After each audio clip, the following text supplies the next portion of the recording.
Hello friend, welcome back to my YouTube channel. आज हम पढ़ेंगे चैप्टर 4 कार्बन एवं उसके यौगिक। पिछले अध्याय में हमने अनेक ऐसे यौगिकों का अध्ययन किया, तो चलो अब 4th चैप्टर पढ़ते हैं जो हमारे लिए महत्वपूर्ण है। इस अध्याय में हम कुछ अन्य रोचक यौगिकों एवं उनके गुणधर्मों के बारे में पढ़ेंगे। यहाँ हम एक तत्व के रूप में कार्बन का भी अध्ययन करेंगे, जिसका हमारे लिए तात्विक एवं संयुक्त दोनों रूप में अत्यधिक महत्व होता है। क्रियाकलाप 4.1 सुबह से आपने जिन वस्तुओं का उपयोग अथवा उपभोग किया हो उनमें से 10 वस्तुओं की सूची बनाइए। इस सूची को अपने सहपाठियों द्वारा बनाई सूची के साथ मिलाइए तथा सभी वस्तुओं को साथ में दी गई सारणी में वर्गीकृत कीजिए। एक से अधिक सामग्रियों से बनी वस्तुओं को सारणी के उपयुक्त स्तंभों में रखिए।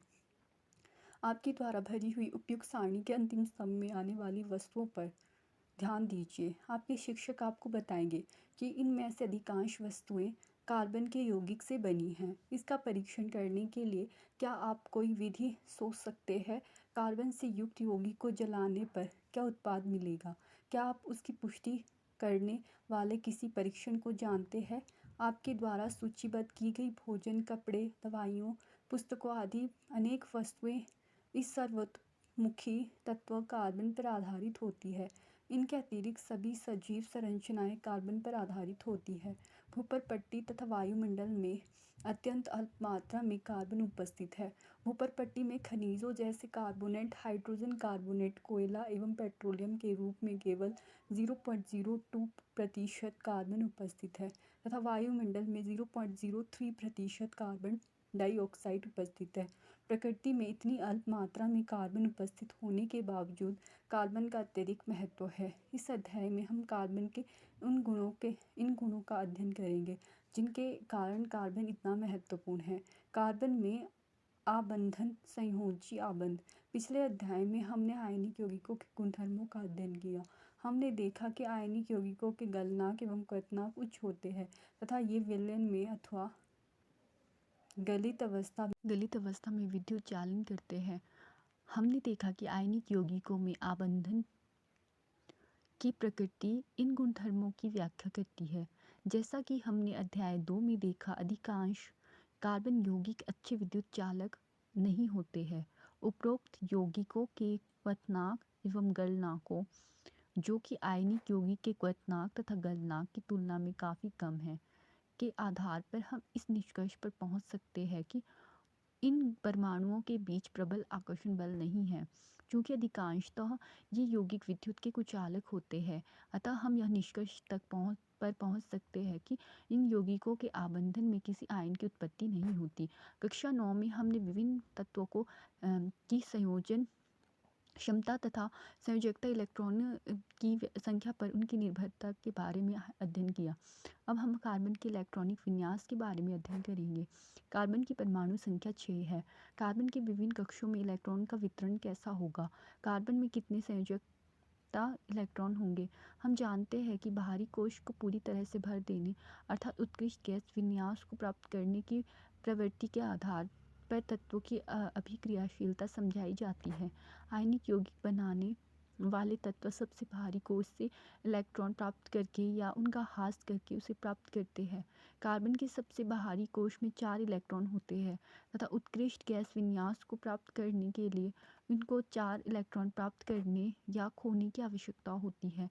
यदि इन इलेक्ट्रॉन को प्राप्त करना या खोना हो तो ये 4 इलेक्ट्रॉन प्राप्त कर C4 नेगेटिव ऋण आयन बना सकता है, लेकिन 6 प्रोटॉन वाले नाभिक के लिए 10 इलेक्ट्रॉन अर्थात 4 अतिरिक्त इलेक्ट्रॉन धारण करना मुश्किल हो सकता है।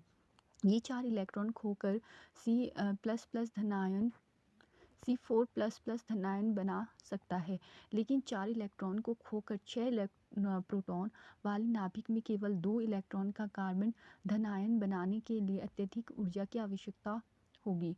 कार्बन अपने अन्य परमाणुओं अथवा अन्य तत्वों के परमाणुओं के साथ संयोजकता इलेक्ट्रॉनों की साझेदारी करके इस समस्या को सुलझा लेता है।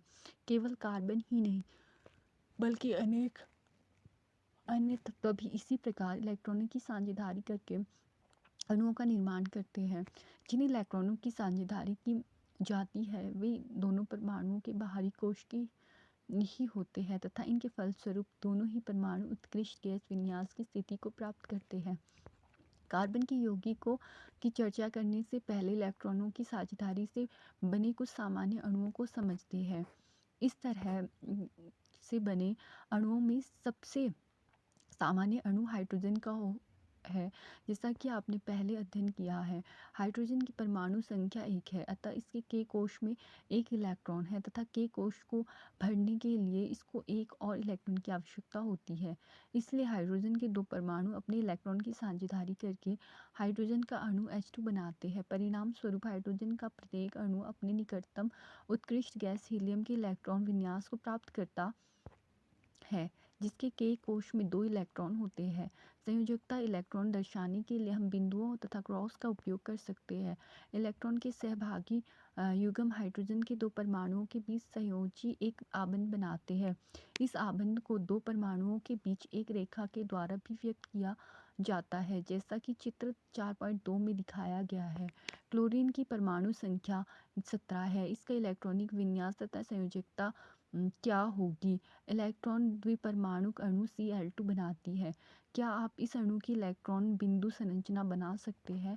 याद रखिए कि केवल संयोजकता कोश इलेक्ट्रॉन को ही चित्रित करने की आवश्यकता होती है।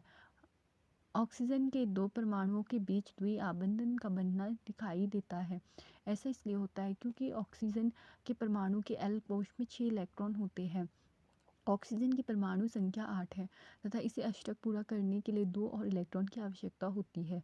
अतः ऑक्सीजन के प्रत्येक परमाणु ऑक्सीजन के अन्य परमाणु के साथ 2 इलेक्ट्रॉन की साझेदारी करता है, जिससे हमें चित्र 4.3 के अनुसार संरचना प्राप्त होती है।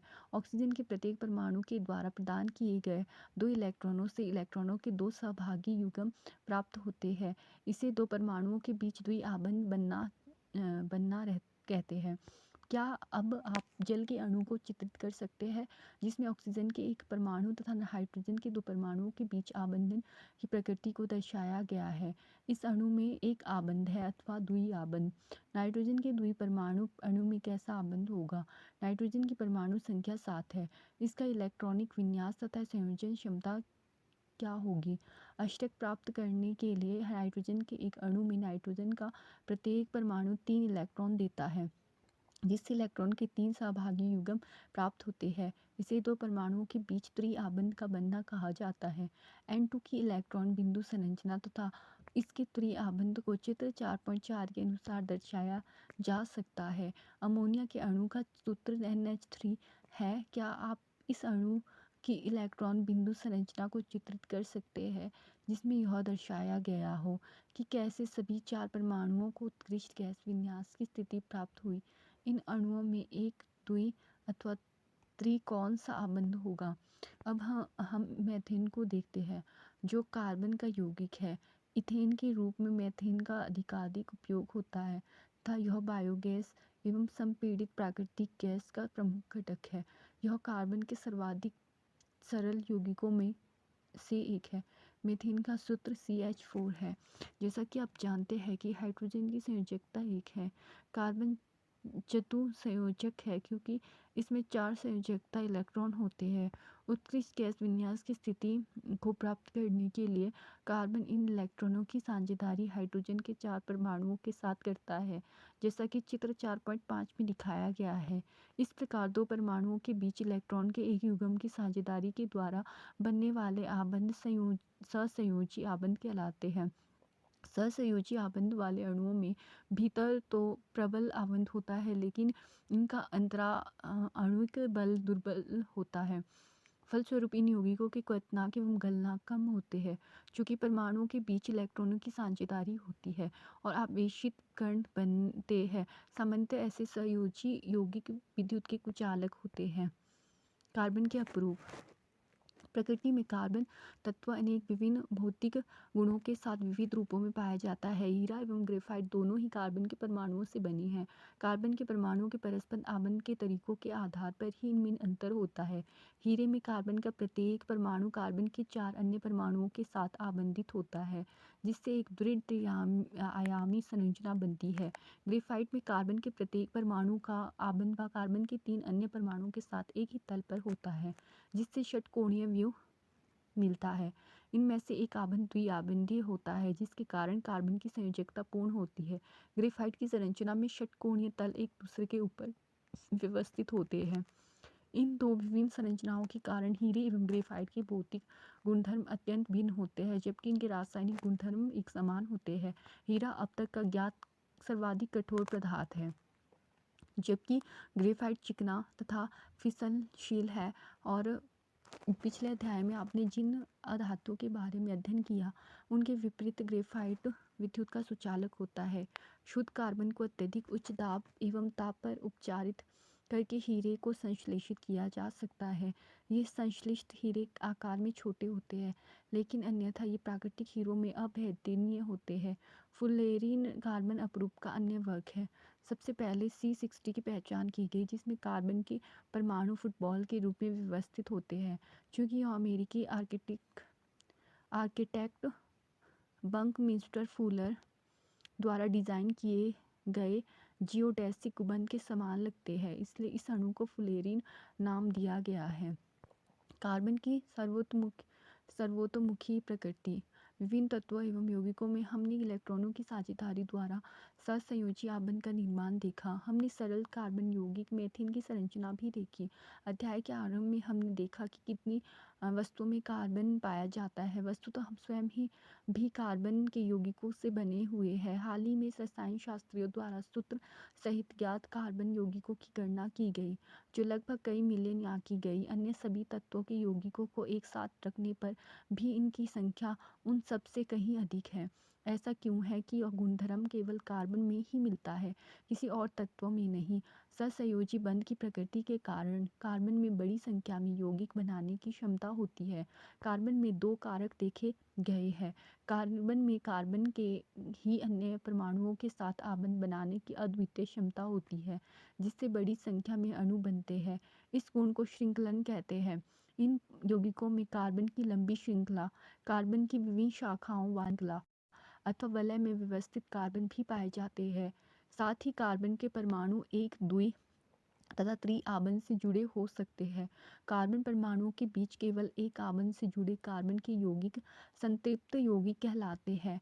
द्वि तथा त्रि आबंध वाले कार्बन के यौगिक असंतृप्त यौगिक कहलाते हैं।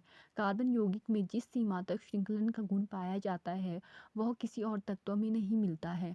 सिलिकॉन हाइड्रोजन के साथ यौगिक बनाते हैं, जिनमें 7 या 8 परमाणु तक की श्रृंखलन हो सकती है, लेकिन यह यौगिक अति अभिक्रियाशील होती है। कार्बन कार्बन आबंध अत्यधिक प्रबल होते हैं, अतः यह स्थायी होता है। फलस्वरूप अनेक कार्बन परमाणुओं के साथ आपस में जुड़े हुए अनेक यौगिक प्राप्त होते हैं। चूँकि कार्बन की संयोजकता 4 होती है, अतः इनमें कार्बन के 4 अन्य परमाणुओं अथवा कुछ अन्य एक संयोजक तत्वों के परमाणुओं के साथ आबंधन की क्षमता होती है। Oxygen, hydrogen, nitrogen, sulphur, chlorine तथा अनेक अन्य तत्वों के साथ कार्बन के यौगिक बनते हैं। फलस्वरूप ऐसे विशेष गुण वाले यौगिक बनते हैं जो अणु में कार्बन के अतिरिक्त उपस्थित तत्वों पर निर्भर करते हैं। अधिकतर अन्य तत्वों के साथ कार्बन द्वारा बनाए गए आबंध अत्यंत प्रबल होते हैं, जिनके फलस्वरूप ये यौगिक अतिशय रूप में स्थायी होते हैं। कार्बन द्वारा प्रबल आबंधों के निर्माण का एक कारण इसका छोटा आकार भी है। इसके कारण इलेक्ट्रॉनों के सहभागी युग्मों को नाभिक मजबूती से पकड़े रहता है। बड़े परमाणुओं वाले तत्वों से बने आबंध तुलना में अत्यंत दुर्लभ होते हैं। कार्बनिक यौगिक। कार्बन में पाए जाने वाले 2 विशिष्ट लक्षणों चतुःसंयोजकता श्रृंखलन से बड़ी संख्या में यौगिकों का निर्माण होता है। अनेक यौगिकों के अकार्बनिक परमाणु और परमाणु के समूह विभिन्न कार्बन श्रृंखलाओं से जुड़े होते हैं। मूल रूप से इन यौगिकों की प्राकृतिक पदार्थों से प्राप्त किया गया था तथा यह समझा गया था कि कार्बन यौगिक तथा अकार्बनिक यौगिक केवल सजीवों में ही निर्मित हो सकते हैं। अर्थात यह माना गया कि इसके संश्लेषित किए गए एक जीवन शक्ति आवश्यक थी। 1827 में फ्रेडरिक वोहलर ने अमोनियम साइनेट की यूरिया बनाकर इसे असत्य प्रमाणित किया, लेकिन कार्बोहाइड्रेट, कार्बोनेट तथा बाइकार्बोनेट लवणों के अतिरिक्त सभी कार्बन यौगिकों का अध्ययन अभी भी कार्बनिक रसायन के अंतर्गत होता है। संतृप्त तथा असंतृप्त कार्बन यौगिक। मीथेन की संरचना हम पहले ही समझ चुके हैं। कार्बन एवं हाइड्रोजन से बनने वाला अन्य यौगिक एथेन है, जिसका सूत्र C2H6 है। सरल कार्बन यौगिकों की संरचना प्राप्त करने के लिए सबसे पहले कार्बन के परमाणुओं को एक आबंध के द्वारा आपस में जोड़ा जाता है तथा फिर कार्बन की शेष संयोजकता को संतुष्ट करने के लिए हाइड्रोजन के परमाणुओं का उपयोग होता है। उदाहरण के लिए निम्न चरणों में एथेन की संरचना को प्राप्त किया जाता है।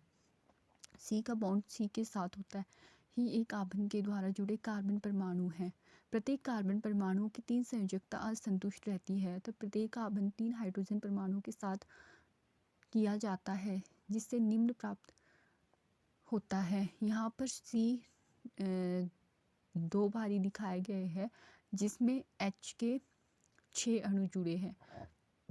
3 हाइड्रोजन परमाणु से जुड़े प्रत्येक कार्बन परमाणु जो कि चरण 2 में दर्शाया गया है। एथेन की इलेक्ट्रॉन बिंदु संरचना को चित्र 4.6 में दर्शाया गया है। क्या आप इसी प्रकार के प्रोपेन की संरचना चित्रित कर सकते हैं, जिसका आणविक सूत्र C3H8 होता है। आप देखेंगे कि सभी परमाणु की संयोजकता उनके बीच बने एक आबंध से संतुष्ट होती है। ऐसे यौगिकों को संतृप्त यौगिक कहते हैं।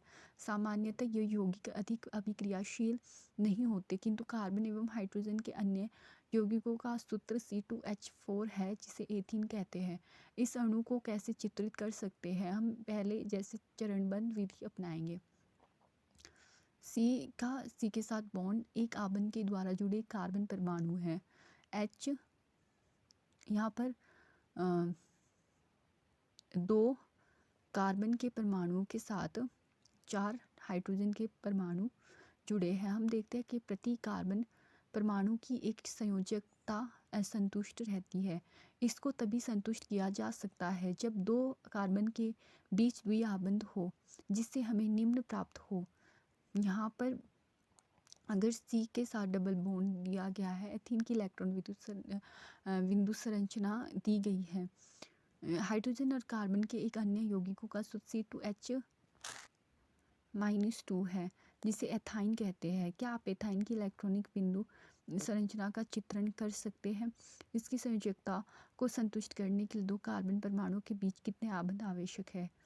कार्बन परमाणु के बीच इस प्रकार द्वि और त्रि आबंध वाले कार्बन यौगिकों को कार्बन यौगिक कहते हैं, तथा ये संतृप्त कार्बन यौगिकों की तुलना में अधिक अभिक्रियाशील होते हैं। श्रृंखलाएं, शाखाएं एवं वलय। पिछले खंड में हमने क्रमशः 1, 2, 3 कार्बन परमाणु और कार्बन यौगिकों मीथेन, एथेन तथा प्रोपेन की चर्चा की। कार्बन परमाणुओं की इस प्रकार की श्रृंखलाओं में 10 कार्बन परमाणु हो सकते हैं। इनमें से 6 के नाम तथा संरचना सारणी 4.2 में दिए गए हैं। कार्बन तथा हाइड्रोजन के संतृप्त यौगिकों के सूत्र एवं संरचनाएं।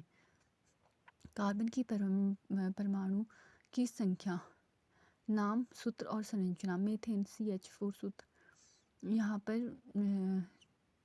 एथेन है C2H6, प्रोपेन है C3H8, butane C4H10, pentane C5H12 और हेक्सेन है C6H14, जिसमें संरचना भी जैसा कि चित्र में आप देख सकते हैं। फिर है किंतु आइए हम ब्यूटेन पर पुनर्विचार करें। यदि हम 4 कार्बन परमाणुओं के कार्बन कंकाल बनाएं तो हमें पता चलता है कि 2 विभिन्न कंकाल बन सकते हैं। C, single bond C, single bond C और सिंगल बॉन्ड सी। फिर है यहाँ पर है सी, इस तरीके से सेकंड में दिखाया गया है सी, फिर सी के साथ बॉन्ड है सी और सी में 2 बॉन्ड सी के साथ फिर से दिखाया गया है। यहाँ पर 2 संभावित कार्बन कंकाल है तो शेष संयोजकता के स्थान पर हाइड्रोजन भरने से हमें निम्नलिखित प्राप्त होता है, जैसा कि चित्र में दिखाया गया है। यहाँ पर 4 कार्बन के साथ 10 हाइड्रोजन के परमाणु जुड़े हैं तो C4H10 सूत्र से 2 संरचनाओं के संपूर्ण अणु मिलते हैं। हम देखते हैं कि इन दोनों संरचनाओं में एक ही सूत्र C4H10 है। समान आणविक सूत्र लेकिन विभिन्न संरचनाओं वाले ऐसे यौगिक संरचनात्मक समावयन कहलाते हैं। सीधी तथा शाखाओं वाली कार्बन श्रृंखलाओं के अतिरिक्त कुछ यौगिकों में कार्बन के परमाणु वलय के आकार में व्यवस्थित होते हैं, जैसे साइक्लोहेक्सेन का सूत्र C6H12 है तथा इसकी संरचना निम्न है। यहाँ पर 6 कार्बन के साथ 12 हाइड्रोजन जुड़े हैं। क्या आप साइक्लोहेक्सेन की इलेक्ट्रॉन बिंदु संरचना को चित्रित कर सकते हैं? सीधी श्रृंखला, शाखित श्रृंखला और चक्रीय कार्बन यौगिक सभी संतृप्त और असंतृप्त यौगिक हो सकते हैं। जैसे बेंजीन C6H6 की संरचना निम्न है। बेंजीन की संरचना केवल कार्बन व हाइड्रोजन वाले ये सभी कार्बन यौगिक हाइड्रोकार्बन कहलाते हैं। इनमें संतृप्त हाइड्रोकार्बन एल्केन कहलाते हैं। ऐसे असंतृप्त हाइड्रोकार्बन जिनमें एक या अधिक दोहरे आबंध होते हैं एल्कीन कहलाते हैं। एक या अधिक त्रिआबंध वाले एल्काइन कहलाते हैं। मुझसे दोस्ती करेंगे। 4.2.3 कार्बन अत्यंत महत्वपूर्ण तत्व है। अभी तक हमने कार्बन तथा हाइड्रोजन के यौगिकों की चर्चा की, लेकिन कार्बन अन्य तत्व जैसे हैलोजन, ऑक्सीजन, नाइट्रोजन तथा सल्फर के साथ भी आबंध बनाता है। हाइड्रोकार्बन श्रृंखला में यह तत्व एक या अधिक हाइड्रोजन को इस प्रकार प्रतिस्थापित करते हैं कि कार्बन की संयोजकता संतुष्ट रहती है। ऐसे यौगिकों में हाइड्रोजन की प्रतिस्थापित करने वाले तत्वों को विषम परमाणु कहते हैं। यह विषम परमाणु कुछ प्रकार्यात्मक समूहों में भी उपस्थित होते हैं, जैसा कि सारणी 4.3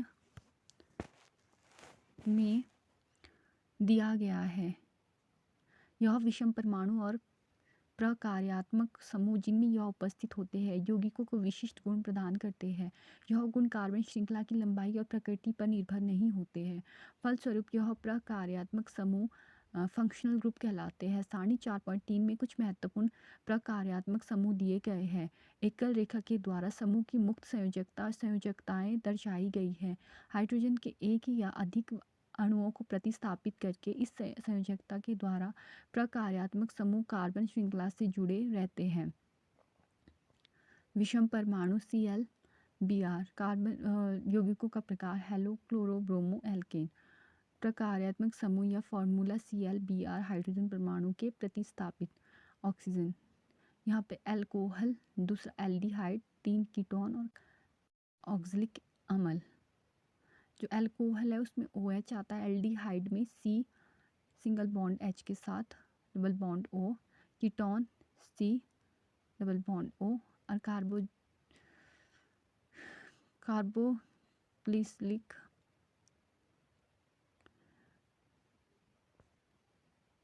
कार्बोक्सिलिक अम्ल में OCOH डबल बॉन्ड है O के साथ।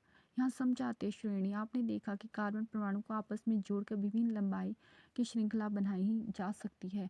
ये श्रृंखलाएं शाखित भी हो सकती है। साथ ही इन कार्बन श्रृंखलाओं में स्थित हाइड्रोजन तथा अन्य परमाणु को उपरोक्त किसी भी प्रकार्यात्मक समूह में प्रतिस्थापित किया जा सकता है। अल्कोहल ऐसे प्रकार्यात्मक समूह की उपस्थिति कार्बन यौगिकों के गुणधर्म को तय करती है, चाहे कार्बन श्रृंखला की लंबाई कुछ भी हो, जैसे CH3OH, C2H5OH, C3H7OH,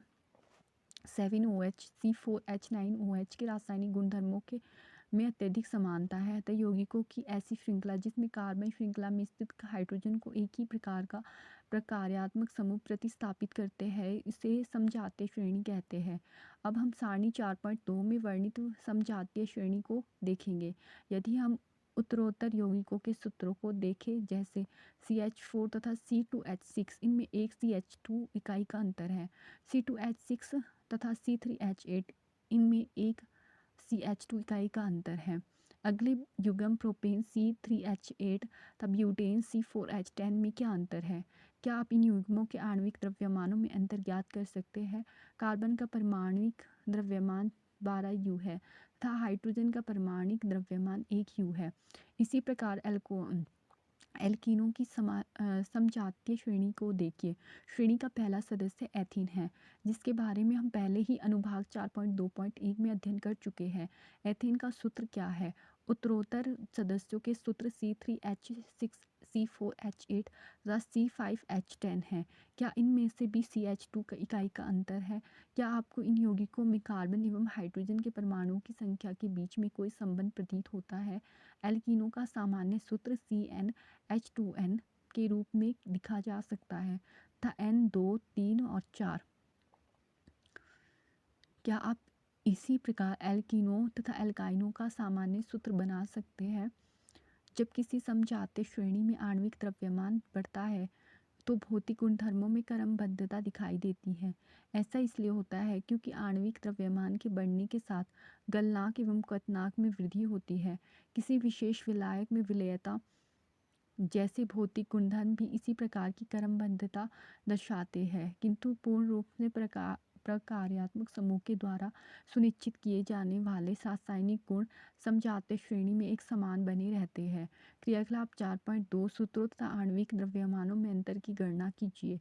CH3OH तथा C2H5OH, C2H5OH तथा C3H7OH, C3H7OH, C4H9OH।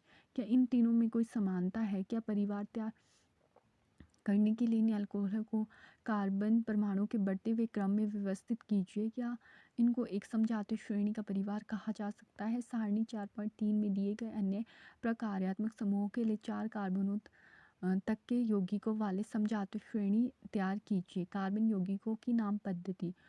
किसी समजातीय श्रेणी में यौगिकों के नामों का आधार बेसिक कार्बन की उन मूल श्रृंखलाओं पर आधारित होता है जिनको प्रकार्यात्मक समूह की प्रकृति के अनुसार पूर्वलगन, उपसर्ग और अनुलगन प्रत्यय के द्वारा संशोधित किया गया हो। जैसे क्रियाकलाप 4.2 में दिए गए अल्कोहलों के नाम है मेथेनॉल, एथेनॉल, प्रोपेनॉल और ब्यूटेनॉल। निम्न विधि के द्वारा किसी कार्बन यौगिकों का नामकरण किया जा सकता है। नंबर 1, यौगिकों के कार्बन परमाणुओं की संख्या ज्ञात कीजिए। 3 कार्बन परमाणु वाले यौगिकों का नाम प्रोपेन होगा। प्रकार्यात्मक समूह की उपस्थिति में इनको पूर्वलगन और अनुलगन के साथ यौगिकों के नाम में दर्शाया जाता है। सारणी 4.4 के अनुसार। 3, यदि प्रकार्यात्मक समूह का नाम अनुलगन के आधार पर दिया जाना हो तथा यदि प्रकार्यात्मक समूह के अनुलगन नाम स्वर A, E, I, O, U में प्रारंभ होते हो तो कार्बन श्रृंखला के नाम से अंत का ई हटाकर उसमें समुचित अनुलगन लगाकर संशोधित करते हैं। जैसे कीटोन समूह को 3 कार्बन वाली श्रृंखला को निम्न विधि से नाम दिया जाएगा। प्रोपेन यहाँ पर ई तथा प्रोपेन +1 प्रोपेनॉन।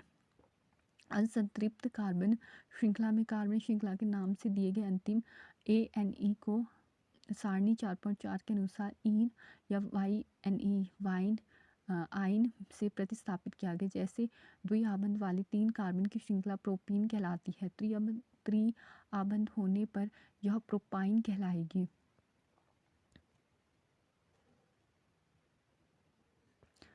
यहाँ पे यौगिक का प्रकार हेलो एल्केन।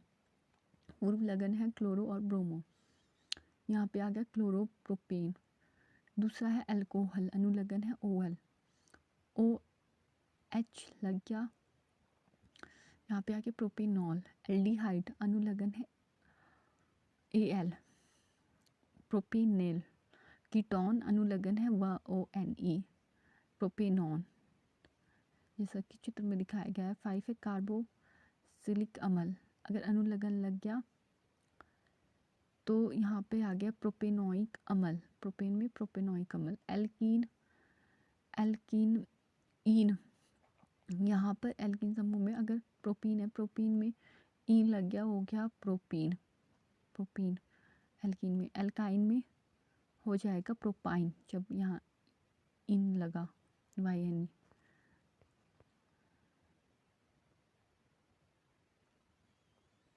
पेंटेन, यहाँ पर कुछ क्वेश्चंस दिए गए हैं। फिर कार्बन यौगिकों के रासायनिक गुणधर्म।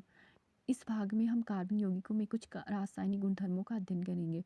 चूँकि हमारे द्वारा उपयोग में लाए जाने वाले अधिकांश ईंधन कार्बन तथा उसके यौगिक होते हैं, अतः सर्वप्रथम हम दहन के विषय में पढ़ेंगे। दहन अपनी सभी अपरूपों में कार्बन ऑक्सीजन में दहन करके ऊष्मा एवं प्रकाश के साथ कार्बन डाइऑक्साइड देता है। दहन पर अधिकांश कार्बन यौगिक भी प्रचुर मात्रा में ऊष्मा एवं प्रकाश को मुक्त करते हैं। निम्नलिखित में से ऑक्सीकरण अभिक्रियाएं जिनका अध्ययन आपने पहले अध्याय में किया था।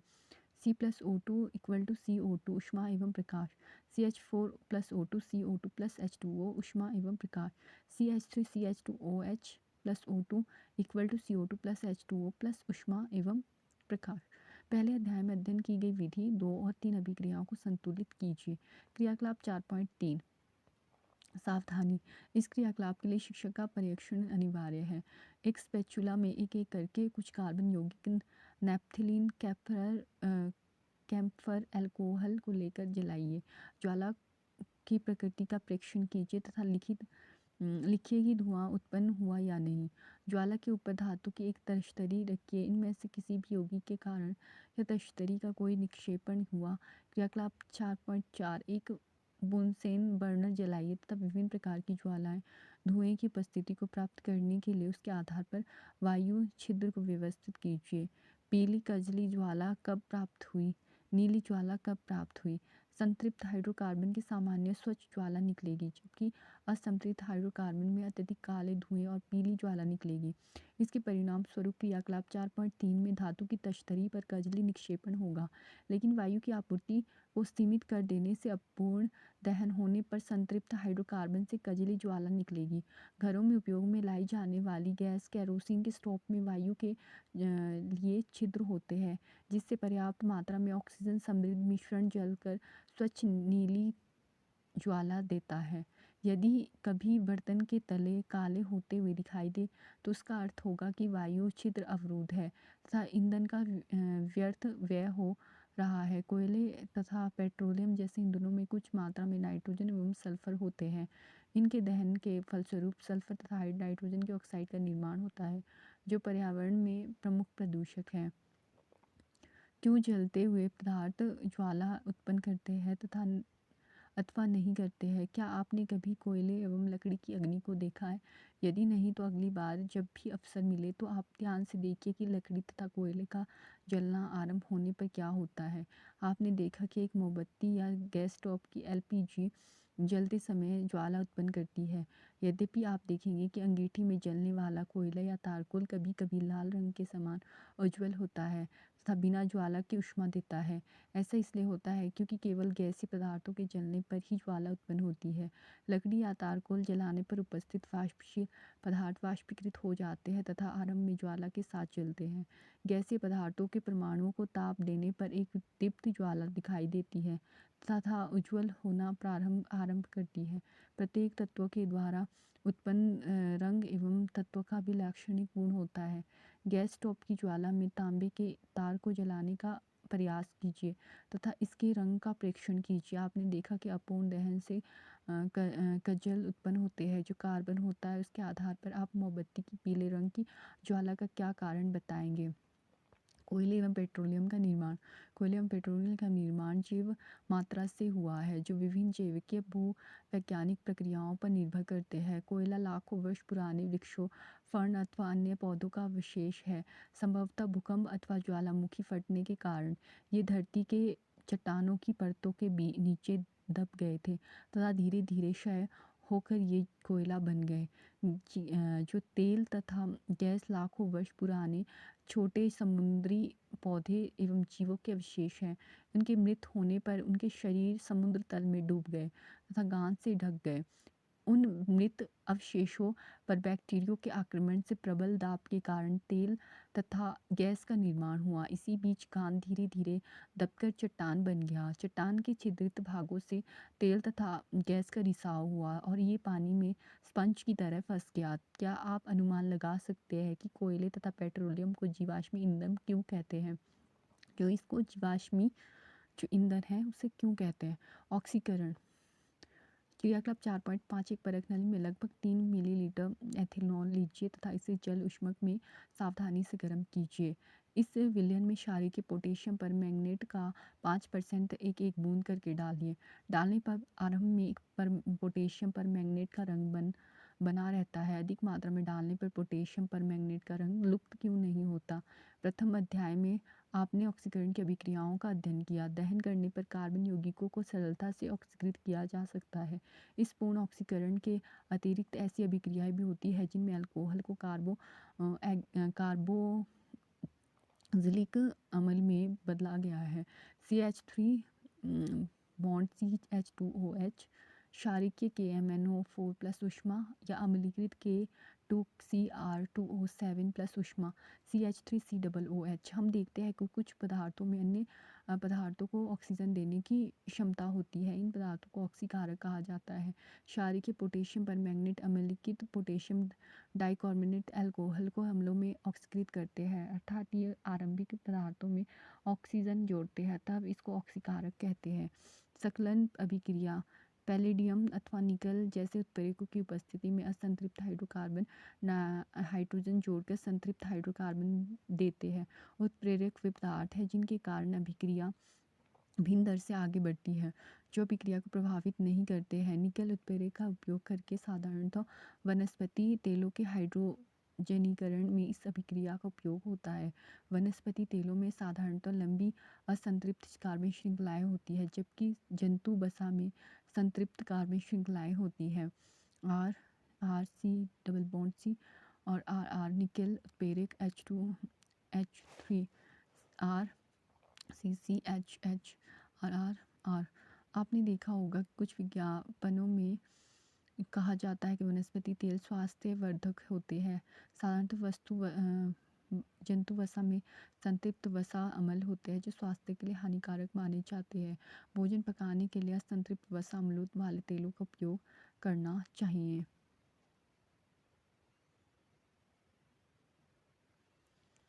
यहाँ पर सिंगल बॉन्ड ही जुड़ा हुआ है।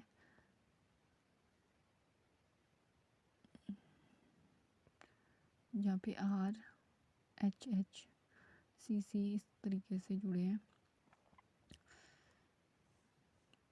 फिर प्रतिस्थापन अभिक्रियाएं। संतृप्त हाइड्रोकार्बन अत्यधिक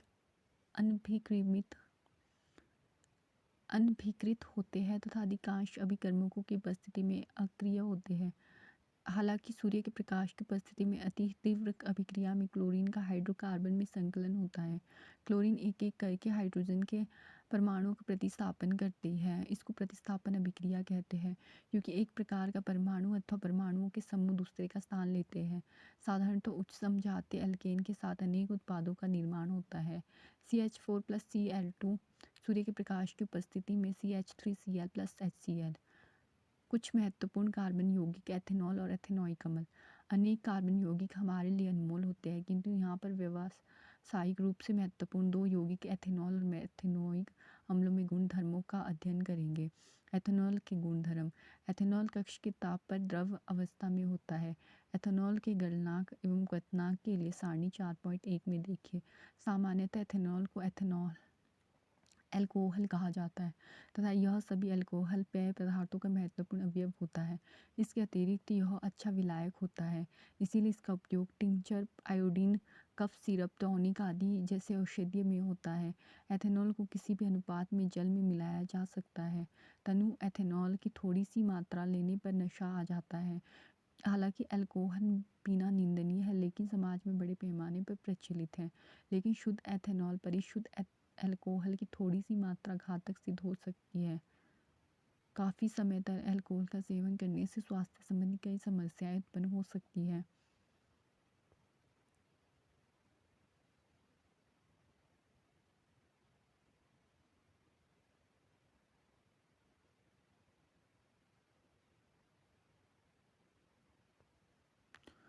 क्रियाकलाप 4.6 शिक्षक के लिए के द्वारा प्रदर्शन। लगभग 2 चावल के आकार के बराबर सोडियम के एक छोटे टुकड़े को एथेनॉल परिशुद्ध अल्कोहल में डालिए। आपके प्रेक्षित करते हैं उत्सर्जित गैस की आप कैसे जांच करेंगे। एथेनॉल की अभिक्रिया। सोडियम के साथ अभिक्रिया 2Na plus 2CH3CH2OH equal to 2CH3CH2O Na positive plus H2 के साथ बॉन्ड है। सोडियम एंथेऑक्साइड। अल्कोहल सोडियम से अभिक्रिया कर हाइड्रोजन गैस उत्सर्जित करता है। एथेनॉल के साथ अभिक्रिया में दूसरा उत्पाद सोडियम एथोक्साइड बनता है। क्या आप बता सकते हैं कि कौन सा दूसरा पदार्थ धातु से अभिक्रिया कर हाइड्रोजन बनाता है। असंतृप्त हाइड्रो कार्बन बनाने की अभिक्रिया 443 के तापमान पर एथेनॉल को अधिकाय सांद्र सल्फ्यूरिक अम्ल के साथ गर्म करने पर एथेनॉल का निर्जलीकरण होकर एथीन बनता है। CH3CH2OH गर्म सांद्र H2SO4 CH2 double bond CH2 plus H2O। इस अभिक्रिया में सल्फ्यूरिक अम्ल निर्जलीकरण के रूप में काम करता है, जो एथेनॉल से जल को अलग कर देता है। सजीव प्राणियों पर अल्कोहल का क्या प्रभाव पड़ता है? जब अधिक मात्रा में एथेनॉल का सेवन किया जाता है तो इससे उपापचय प्रक्रिया धीमी हो जाती है तथा केंद्रीय तंत्रिका तंत्र कमजोर हो जाता है। इसके फलस्वरूप समन्वय की कमी, मानसिक दुविधा, उनींदापन, सामान्य अंतर्बाध का कम हो जाना, स्वभाव शून्यता आती है। यद्यपि व्यक्ति राहत महसूस करता है, लेकिन उसे पता नहीं चल पाता कि उसके सोचने समझने की क्षमता, मांसपेशी बुरी तरह प्रभावित हुई है। एथेनॉल के विपरीत मेथेनॉल की थोड़ी सी मात्रा लेने से मृत्यु हो सकती है। यकृत में मेथेनॉल ऑक्सीकृत होकर मेथेनियल बन जाता है और मेथेनियल यकृत की कोशिकाओं के घटकों के साथ शीघ्र अभिक्रिया करने लगता है। इससे प्रोटोप्लाज्म उसी प्रकार संकंदित हो जाता है जिस प्रकार पकाने पर अंडा संकंदित हो जाता है। मेथेनेल चाक्षुष तंत्रिका को भी प्रभावित करता है, जिससे व्यक्ति अंधा हो जाता है। एथेनॉल एक महत्वपूर्ण औद्योगिक विलायक है। औद्योगिक उपयोगों के लिए तैयार एथेनॉल का दुरुपयोग होने के लिए इसमें मेथेनॉल जैसा जहरीला पदार्थ मिलाया जाता है, जिससे यह पीने योग्य ना रह जाए। अल्कोहल की पहचान करने के लिए इसमें रंजक मिलाकर उसका रंग नीला बना दिया जाता है। इसे विकृत अल्कोहल कहा जाता है। ईंधन के रूप में अल्कोहल। गन्ना सूर्य के प्रकाश को रासायनिक ऊर्जा में बदलने में सर्वाधिक सक्षम होता है। गन्ने का रस मोलेलस सीरा बनाने के में उपयोग होता है, जिसका किण्वन करके अल्कोहल एथेनॉल तैयार किया जाता है। कुछ देशों में अल्कोहल में पेट्रोल मिलाकर उसे स्वच्छ ईंधन के रूप में इस्तेमाल किया जाता है। यह ईंधन पर्याप्त ऑक्सीजन होने पर केवल कार्बन डाइऑक्साइड तथा जल उत्पन्न करते हैं।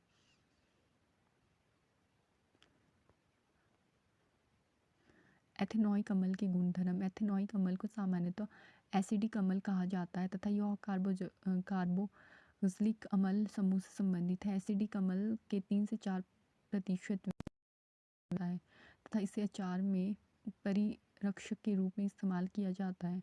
शुद्ध एथेनॉइक अम्ल का गलनांक 290 के होता है, इसीलिए ठंडी जलवायु में शीत के दिनों में यह जम जाता है।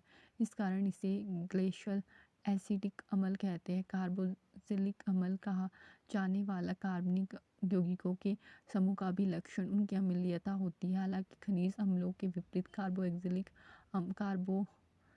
अम्ल दुर्लभ अम्ल होता है। खनिज अम्ल जैसे हाइड्रोक्लोरिक अम्ल पूरी तरह आयनीकृत होते हैं। क्रियाकलाप 4.8 एक परगनली में सांद्र सल्फ्यूरिक अम्ल की कुछ बूंदें 1 ml एथेनॉल परिशुद्ध अल्कोहल तथा ग्लेशियल एसिडिक अम्ल लीजिए। कम से कम 5 मिनट तक जल उष्मक में उसे गर्म करें, जैसा 4.1 में दिखाया गया। अब इसे यह बीकर में उड़ेल लीजिए जिससे 20 से 50 ml जल हो तथा उसे मिश्रण को सूंघिए। क्रियाकलाप 4.7 लिटमस पत्र तथा सार्वत्रिक सूचक का उपयोग कर तनु एसिडिक अम्ल तथा हाइड्रोक्लोरिक अम्ल के पीएच मान की तुलना कीजिए। क्या लिटमस परीक्षण में दोनों अम्ल सूचित होते हैं? सार्वत्रिक सूचक से क्या दोनों अम्लों के प्रबल का होने का पता लगता है? एथेनॉइक अम्ल की अभिक्रिया। एस्टरीकरण अभिक्रिया। एस्टर मुख्य रूप से अम्ल एवं अल्कोहल की अभिक्रिया में निर्मित होते हैं।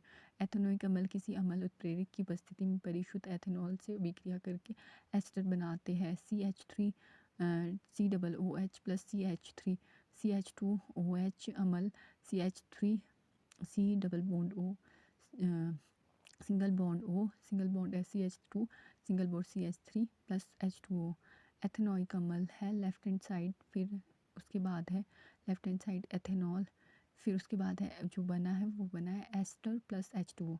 सामान्यतः एस्टर की गंध मृदु होती है। इसका उपयोग इत्र बनाने तथा स्वाद उत्पन्न करने वाले कारक के रूप में किया जाता है। सोडियम हाइड्रोक्साइड की अभिक्रिया द्वारा जो एक क्षार होता है एस्टर पुनः अल्कोहल कार्बोक्जिलिक अम्ल का सोडियम लवण बनता है। इस अभिक्रिया को साबुनीकरण कहा जाता है क्योंकि इससे साबुन तैयार किया जाता है। साबुन दीर्घ श्रृंखला वाले कार्बोक्जिलिक अम्लों सोडियम तथा पोटेशियम लवण होते हैं। CH3COO CH2H5 NaOH की उपस्थिति में C2H5OH प्लस CH3COO Na बनता है। क्षारक के साथ अभिक्रिया खनिज अम्ल की भांति एथेनॉइक अम्ल सोडियम हाइड्रोक्साइड जैसे क्षारक से अभिक्रिया करके लवण सोडियम एथेनॉइड तथा सोडियम एसीटेट जल बनाता है। NaOH plus CH3COOH equal to CH3COO Na plus H2O।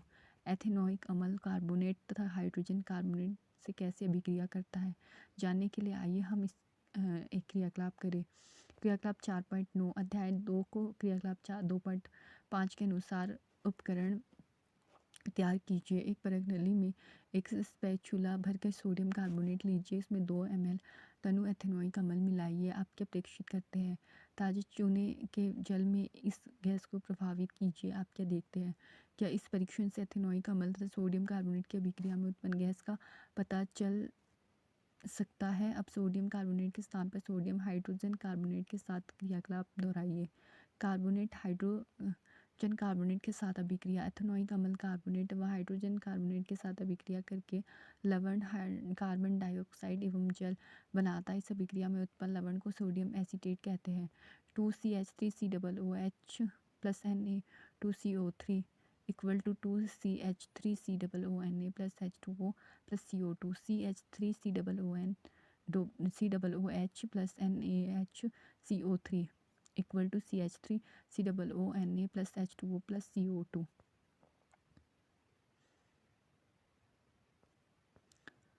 साबुन और अपमार्जक क्रियाकलाप 4.10 दोनों में एक एक बूंद तेल डालिए तथा उन्हें ए तथा बी नाम दीजिए। परख नली बी में साबुन के घोल की कुछ बूंदें डालिए। दोनों परख नलियों को समान समय तक जोर जोर से हिलाइए। क्या हिलाना बंद करने के बाद तो दोनों परख नलियों में आप तेल एवं जल की परतों को अलग अलग देख सकते हैं। कुछ देर तक दोनों परख नलियों को स्थिर रखिए तथा फिर उस पर ध्यान दीजिए क्या तेल की परत अलग हो जाती है। ऐसा किस परख नली को से पहले होता है? इस क्रियाकलाप में सफाई में साबुन के प्रभाव का पता चलता है। अधिकांश मैल तेलीय होता है और आप जानते हैं कि तेल पानी में अघुलनशील है और साबुन के अणु लंबी श्रृंखला वाले कार्बोक्सिलिक अम्लों के सोडियम एवं पोटेशियम लवण होते हैं। साबुन का आयनिक भाग जल में जबकि कार्बन श्रृंखला तेल से पारस्परिक क्रिया करती है।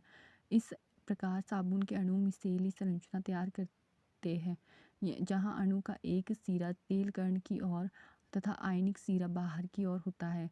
इससे पानी में इमल्शन बनता है। इस प्रकार साबुन का मिसेल मैल को पानी बाहर निकालने में मदद करता है और हमारे कपड़े साफ हो जाते हैं। क्या आप मिसेल की संरचना बना सकते हैं जो साबुन को हाइड्रोकार्बन में घोलने से बनता है? मिसेल साबुन के अणु ऐसे होते हैं जिसके दोनों सिरों के विभिन्न गुणधर्म होते हैं। जल में विलय एक सिरे को जल रागी कहते हैं तथा हाइड्रोकार्बन में विलय दूसरे सिरे को जल विरागी कहते हैं। जब साबुन जल की सतह पर होता है तब इसके अणु अपने को इस प्रकार व्यवस्थित कर लेते हैं कि इसका आयनिक सिरा जल के अंदर होता है जबकि हाइड्रोकार्बन पूंछ जल के बाहर होती है। जल के अंदर इन अणुओं की एक विशेष व्यवस्था होती है जिससे इसका हाइड्रोकार्बन सिरा जल के बाहर बना रहता है। ऐसा अणुओं का बड़ा गुच्छा बनने के कारण होता है जिसमें जल विरागी पूंछ गुच्छे के आंतरिक हिस्से में होती है जबकि इसका आयनिक सिरा गुच्छे की सतह पर होता है। इस संरचना को मिसेल कहते हैं। मिसेल के रूप में साबुन स्वच्छ करने में सक्षम होता है क्योंकि तेलीय मैल मिसेल के केंद्र में एकत्र हो जाते हैं।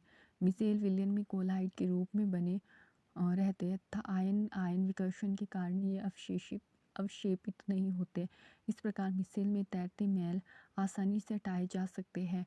साबुन के मिसेल प्रकार को परिकीर्णित कर सकते हैं। यही कारण है कि साबुन का घोल बादल जैसा दिखता है।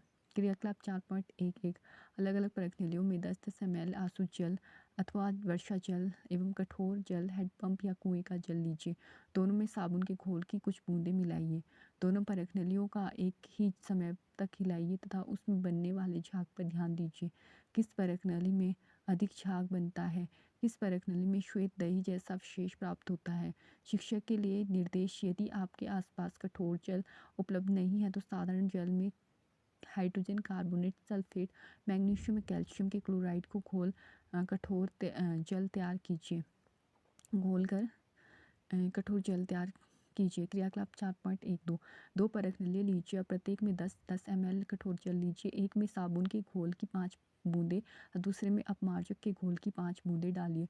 दोनों परख नलियों को एक ही समय तक हिलाइए। क्या दोनों में झाग की मात्रा समान है? किस परख नली में दही जैसा ठोस पदार्थ बनता है? क्या आपने कभी स्नान करते समय अनुभव किया है कि झाग मुश्किल से बन रहा है तथा जल से शरीर धो लेने के बाद भी कुछ अघुलनशील पदार्थ कम जमा रहता है? ऐसा इसलिए होता है क्योंकि साबुन कठोर जल में उपस्थित कैल्शियम एवं मैग्नीशियम लवणों से अभिक्रिया करता है। ऐसे में आपको अधिक मात्रा में साबुन का उपयोग करना पड़ता है। एक अन्य प्रकार की यौगिक यानी अपमार्जक का उपयोग कर इस समस्या का निपटाया जा सकता है। अपमार्जक सामान्यतः लंबी कार्बन श्रृंखला वाले सल्फोनिक लवण तथा लंबी कार्बन श्रृंखला वाले अमोनियम लवण होते हैं, जो क्लोराइड और ब्रोमाइड आयनों के साथ बनते हैं। इन यौगिकों का आवेशित सिरा ठोस जल में उपस्थित कैल्शियम मैग्नीशियम आयनों के साथ अघुलनशील पदार्थ नहीं बनाते हैं। इस प्रकार वह कठोर जल में भी प्रभावी बनते हैं। सामान्यतः अपमार्जकों का उपयोग शैम्पू एवं कपड़े धोने के उत्पाद बनाने में होता है। आपने क्या सीखा? कार्बन एक सर्वतोमुखी तत्व है जो सभी जीवों एवं हमारे उपयोग में आने वाले वस्तुओं का आधार है। कार्बन की चतुसंयोजकता एवं श्रृंखलन प्रकृति के कारण यह कई यौगिक बनाता है। अपने अपने बाहरी कोशों को पूर्ण रूप से भरने के लिए दो परमाणुओं के बीच इलेक्ट्रॉनों की साझेदारी से सहसंयोजक आबंध बनता है। कार्बन अपने या दूसरे तत्व जैसे हाइड्रोजन, ऑक्सीजन, सल्फर, नाइट्रोजन तथा क्लोरीन के साथ सहसंयोजक आबंध बनाता है। कार्बन ऐसी यौगिक भी बनाता है जिसमें कार्बन परमाणु के बीच द्वि या त्रि आबंध होते हैं। कार्बन की यह श्रृंखला सीधी, शाखायुक्त या वलय किसी भी रूप में हो सकती है। कार्बन की श्रृंखला बनाने की क्षमता के कारण यौगिकों की एक समजाति श्रेणी उत्पन्न होती है, जिसमें विभिन्न लंबाई वाले कार्बन श्रृंखला से समान प्रकार्यात्मक समूह जुड़ा होता है। अल्कोहल, एल्डिहाइड, कीटोन और कार्बोक्सिलिक अम्ल जैसे समूह कार्बन यौगिकों का अभिलाक्षणिक गुण प्रदान करते हैं। कार्बन तथा उसके यौगिक हमारे ईंधन के प्रमुख स्रोत है। कार्बन यौगिक एथेनॉल और एथेनोइक अम्ल हमारे दैनिक जीवन में काफ़ी महत्व है। साबुन एवं अपमार्जक की प्रक्रिया अणुओं में जल रागी तथा जल विरागी दोनों समूह की उपस्थिति पर आधारित है। इसकी मदद से तेलीय मैल का पायस बनता है और बाहर निकलता है। Thank you for watching. अगर मेरी द्वारा दी गई इन्फॉर्मेशन आपको महत्वपूर्ण लगती है तो मेरे चैनल को लाइक, शेयर और सब्सक्राइब कर लें।